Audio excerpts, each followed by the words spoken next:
So we have, in our last lecture, we have discussed about the gastrulation, right? In the gastrulation, in the formation of the ectoderm, endoderm and the mesoderm, the ectodermal cells were going deeper inside through the primitive groove. But now we are making a beautiful thing right now, right? And that beautiful thing is called notochord, right? So in our last lecture we have discussed that the epidermal cells, that you can see the ectodermal cells, actually the ectodermal cells will migrate through, or you can say that go deeper inside through the primitive groove. But now these ectodermal cells will go deeper inside through this primitive pit, right? This is the key point, you have to remember it. In the gastrulation, the whole ectodermal cells will go deeper inside through the primitive streak, or you can say the primitive groove, right? But now in the making of the notochord, the ectodermal cells will go deeper inside.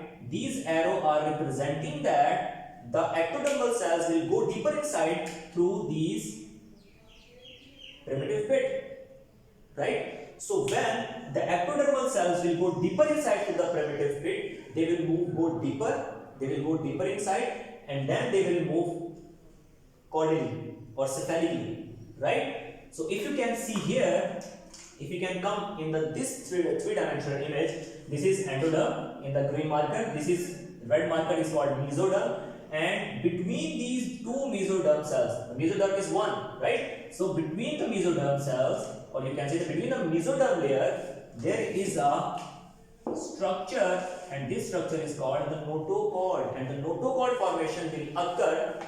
How the notochord formation will occur? The ectodermal cells will go deeper inside through this primitive pit, and they will go deeper inside, right? And then they will go deeper inside, and then they will move cranially, cephalically, right, towards the precaudal plate, right? As you can see, here is the precaudal plate. I will tell you the different derivatives of the precaudal plate in the next lecture, right? So the ectodermal cells will go deeper inside, and they will go deeper through the primitive pit, and then they will move cephalically or towards the precaudal plate. As you can see here, this is the frontal area, right? You are facing like this. This is frontal area, and if we see in this lateral side, this is called the ectoderm. This is called endoderm, and this is the mesoderm, right? So here it is the primitive pit. So the ectodermal cells will go in the primitive pit, they will go deeper inside, and they will go cephalically, right, towards the precaudal plate, right? So when the ectodermal cells will go through this primitive pit, they will go deeper inside, then they will go towards the precaudal plate, or to cephalically. A tube-like structure is formed, and this tube-like structure is called the notochord, right? This structure is called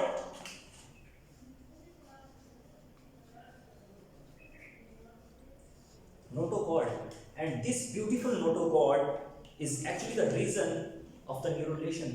This notochord will make different of the things of the brain, of the central nervous system, right? So we have made the notochord over here. Now this notochord will release many growth factors, right? This notochord will release many growth factors, right? And this notochord, right, and the dorsal mesoderm, I can repeat again, this notochord and this mesoderm, the dorsal mesoderm, will urge the ectodermal cells to make a plate over here. Again, this notochord, right, and the dorsal mesoderm will urge the ectodermal cells to make a thickening, right? To make a flat surface, and that surface is called the neural plate, right? So this flat surface is called, as you can zoom here,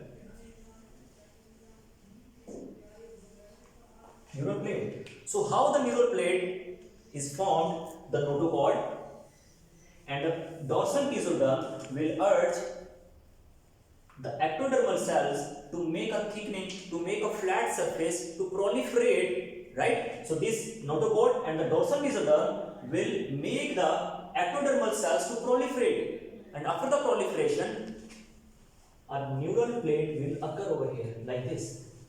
This is a flat surface of the ectodermal cells, and now the notochord and the dorsal mesoderm will urge the ectodermal cells to proliferate and make a thickening, and that flat surface is called the neural plate, right? This flat surface is called the neural plate, and remember, the neural plate is formed at the day 17, right? At the day 17, the neural plate will form. Now, we are going to make another interesting structure, another interesting change in the neural plate region, right? So, at the day 18, this neural plate, right, as if you can see, the neural plate is like this, and this neural plate is on the surface of the ectoderm, right, and it is like a flat surface, like a plate, as you can see in my hand. But now at the day 18, this neural flat surface, this neural plate, the flat surface will look like this. With the passage of time, this flat surface, which is called neural plate, that flat surface will look like, will go deeper inside, right, at the day 18. And now, as you can see here, this, the flat surface, which is neural plate, and now the neural plate will go deeper inside. It will look like this, right? And now this neural plate will convert into the neural groove,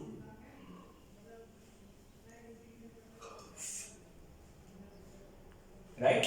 So this is flat surface, this is called neural plate, and after a day, at the day 18, this flat surface will look like this, right? They will look like this, they will make a groove inside, like this. This is plate, this is called neural plate, and when it is go deeper, this is called the neural groove.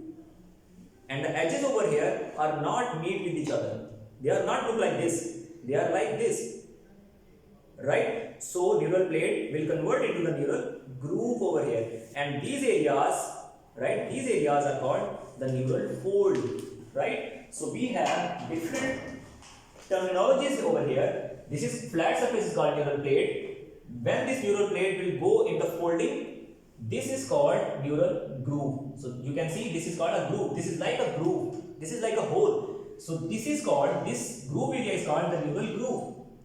And the areas which are over here in the red marker, these are not meet with each other, right? So these areas are called neural fold, right?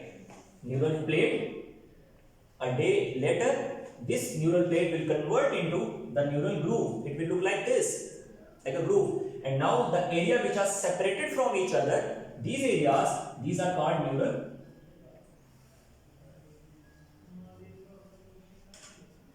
fold, right? And now we have made another interesting structure which is most important, which will make entire, you can say, which will make an entire structure of the central nervous system of our brain.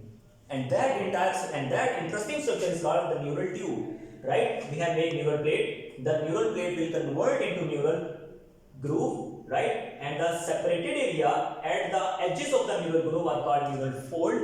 And now we are going to make another interesting structure, and that is called the neural tube. So at the day 21st, or you can say 20 or 21st,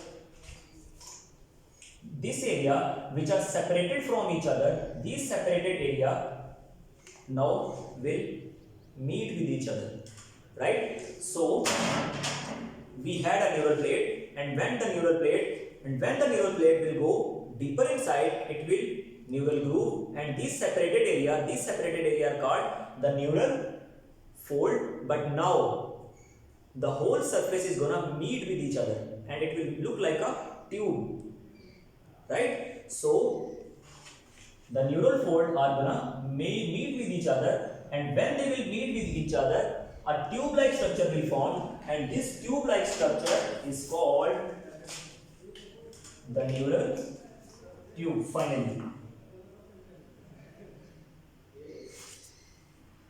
this area which I am pointing to, this interesting area is called the neural tube, right? And this neural tube, trust me, this neural tube is gonna make the entire structures of the brain, right? So we have neural tube over here, and neural tube will make, remember, the neural tube is formed at the day 21, right? So when the neural fold will meet with each other and they will make the neural tube, the different type of specialized cells will release over here. These cells, I'm talking about these cells. These cells are called the neural crest cells. So after the meeting of the neural folds, this will convert into neural tube, and when the neural tube is formed, the specialized type of the cells are released over here, and these specialized cells are called the neural crest cells. So neural crest cells will make different types of the structures like connective tissues, like melanocytes and melanosomes, right? We will talk about the derivatives in the next lecture. So we have made a neural tube over here, right? And we also make neural crest cells, right? Now we will just discuss about this neural tube, right? And if we put our neural tube, this will look like this tube, right? So now here, if you can zoom over here, this is our neural tube. This neural tube I am putting here, right? So this is the cranial end. As you can see, the mouth. Now this is the cranial area, or you can say the upper area, the cranial, the cephalic area, right? And this is the lower area, the caudal area of the neural tube. I am talking about this neural tube, right? And we have standing our neural tube over here, right? So this is cranial area and this is caudal area, right? So the cranial area or the cephalic area, the upper area will close. You can see this is open from both sides. So as you can see, the both of the openings, the cranial opening, the anterior opening you can say, and the posterior opening both are opens, right? So at the day 24, the anterior opening of this neural tube, right? I am talking about this neural tube, right? The anterior, and this is called the anterior neuropore.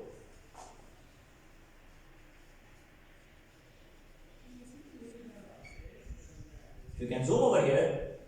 The anterior opening of the neural tube is called the anterior neuropore, and the anterior neuropore will close at the day 24th, right? And if we talk about the caudal end of the neural tube, this is called the posterior neuropore.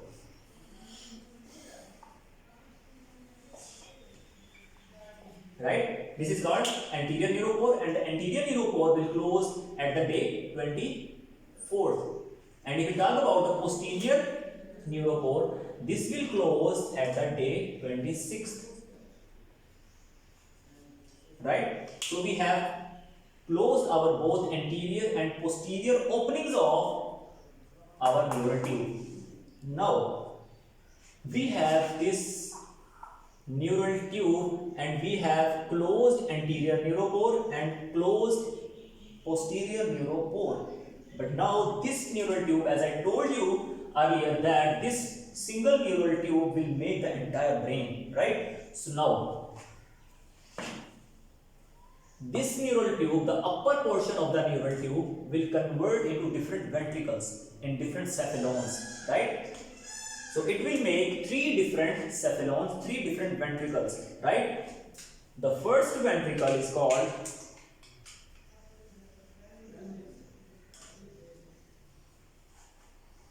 prosencephalon, and the prosencephalon will make in the future the forebrain, right? You can zoom over here. The first ventricle is called the prosencephalon, right? And the second one is called the mesencephalon. And mesencephalon will convert into the midbrain, right? Or it is called midbrain, right? We have three different ventricles, and the third one is called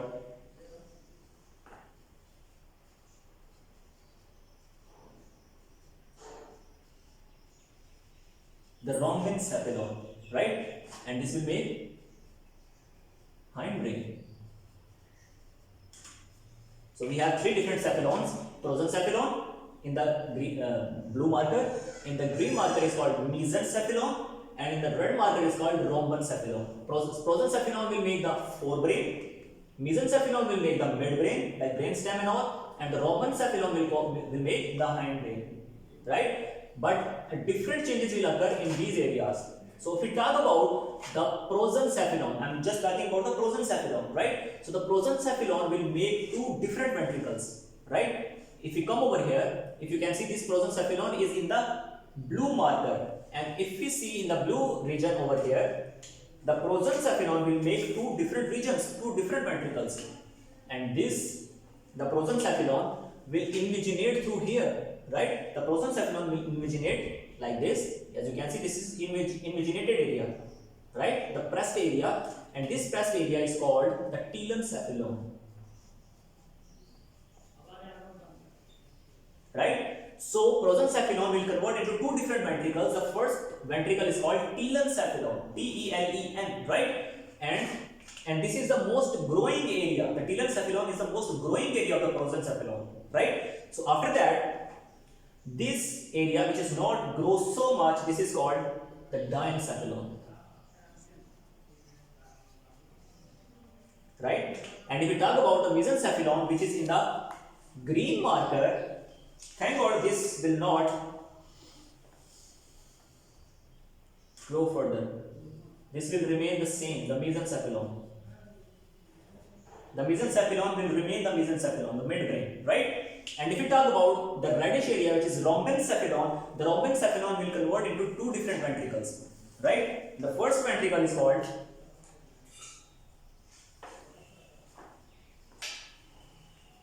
metencephalon, M-E-T-E-N, metencephalon, and the second ventricle is called myelencephalon,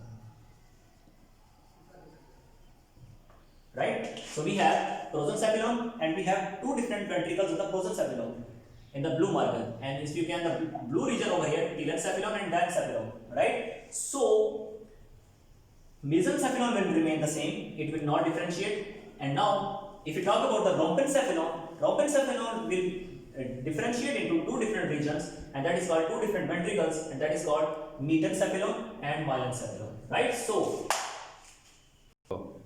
now we have the telencephalon, the diencephalon, the mesencephalon, metencephalon and myelencephalon. Now we will discuss shortly their derivatives, right? So if we talk about the telencephalon will make the cerebral cortex.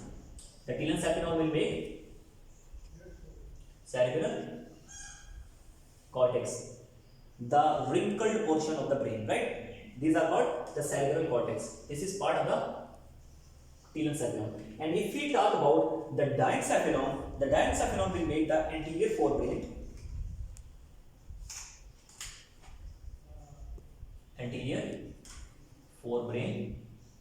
the thalamus and the hypothalamus, the pituitary gland, pituitary gland and the pineal gland. Yes. So in the green markers, these are all the derivatives of the you can say the diencephalon. Yes, right. And if we talk about the mesencephalon will remain the same, right? It will make the different parts of the midbrain, right? And now if we talk about the metencephalon will make the bones and the cerebellum, right? This is part of the metencephalon. And if you talk about finally the myelencephalon will make the medulla. So we have different derivatives. The telencephalon will make the cerebral cortex, the ventral part of the brain, right? And if you talk about the diencephalon will make the forebrain, thalamus, hypothalamus, pituitary gland and pineal gland. And I'm very happy to tell you that the diencephalon will also make the different structures of our eyeball, right? And in the next lecture we will discuss the embryology of the eyeball, and eye is derivative of the diencephalon. Now the mesencephalon will remain the same, and then if you talk about the metencephalon will make the bones and the cerebellum, right? And if you talk about the finally myelencephalon will make the medulla, right? So in our next lecture, inshallah, we will discuss the embryology of our eye. So thank you so much. We will see you in the next lecture.